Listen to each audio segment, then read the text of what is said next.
খাগড়াছড়িতে স্বাস্থ্য সেবায় নতুন সংকটে দেখা দিয়েছে। আগে থেকে ৬৯টি নার্সের পদ শূন্য থাকলেও এবার আরও ৫৫ জন নার্সের বদলির আদেশ দিয়েছে স্বাস্থ্য বিভাগ। এতে জেলায় মোট শূন্য পদের সংখ্যা দাঁড়াবে ১২৪-এ।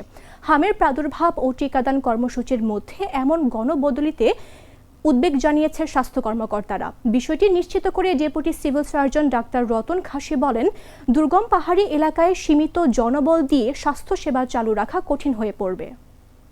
একটি দুর্গম এলাকা আর কি, এখানে আমাদের স্বাস্থ্য সেবা প্রদান করতে অনেক সময় আমাদের স্বাস্থ্যকর্মীর অভাবে অনেক হিমশিম খেতে হয় আর কি দুর্গমতে।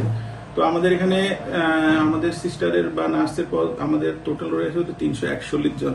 আমাদের এখানে কর্মরত হলো ২৭২ জন। আমাদের এখানে বর্তমানে প্রায় ৬৯টা পদ ফাঁকা আমাদের পুরো জেলাতে। এর মধ্যে অতি সম্প্রতি আমাদের ৫৫ জন নার্সের বদলির একটা অর্ডার ডিজিএনএম থেকে হয়েছে। যদি ৫৫ জন বদলির পরে আমাদের যদি এটা হয়, আমাদের টোটাল ১২৪টা পদ আমাদের খালি হয়ে যাবে। যেহেতু অলরেডি আমাদের অনেক শূন্য পদ আছে, তাহলে এত সংখ্যক নার্স একসাথে বদলির অর্ডারটা আসলে আমাদের স্বাস্থ্য বিভাগের একটা চাপ পড়বে। তাছাড়া এখানে স্বাস্থ্য বিভাগের আমাদের অভিভাবক হলো আমাদের স্থানীয় সরকার পরিষদ।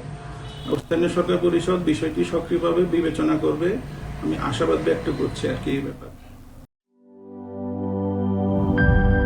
সব সমস্যার সমাধান হবে এই সস্তা কেবল বদলে বিজলি কেবলস লাগালে। বিজলি কেবল, নিরাপদ আজীবন।